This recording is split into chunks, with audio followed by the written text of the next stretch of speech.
Again, going for big cap. It's fallen off the top 40. However, we've talked about the share price being hammered a bit this year. Yep. Why African Bank?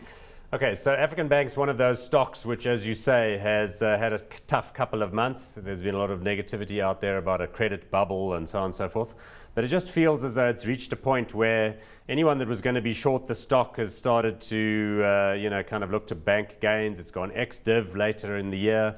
It just looks to me at around the 30 rands a share level that this is a company with a great track record, an excellent management team, very strong and solid cash flows, no operational stress in the business really, which has sort of been talked about in a negative fashion out there, and the share price is kind of ratcheted to the bottom, but looks as though it could be forming a bit of a base at these levels. So it's a stock we can trade on our CFD platform at Global Trader.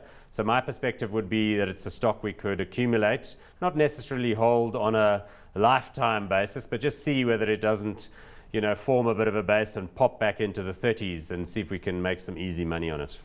I mean, Mark, How's just that sound? looking at the kind of the growth and everything, does it just have to carry on doing what it's doing to make money, or do you need to see something different from African Bank? Look, I think we've been waiting for the turnaround at Ellerines, which is a big part of the business and could definitely feed into the Able story, which seems to be on track.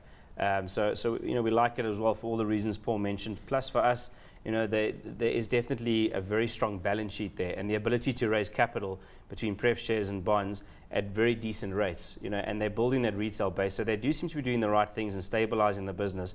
And when the market comes with a big worry, I mean, most of the selling in this counter has been from the foreign shareholders.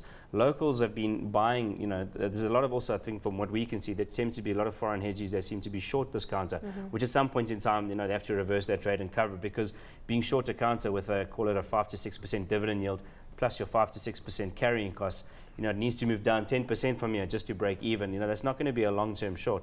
So I think, from that point of view, in terms of the fast money, I think you've got a trading proposition, and long-term you've got a fundamental business proposition.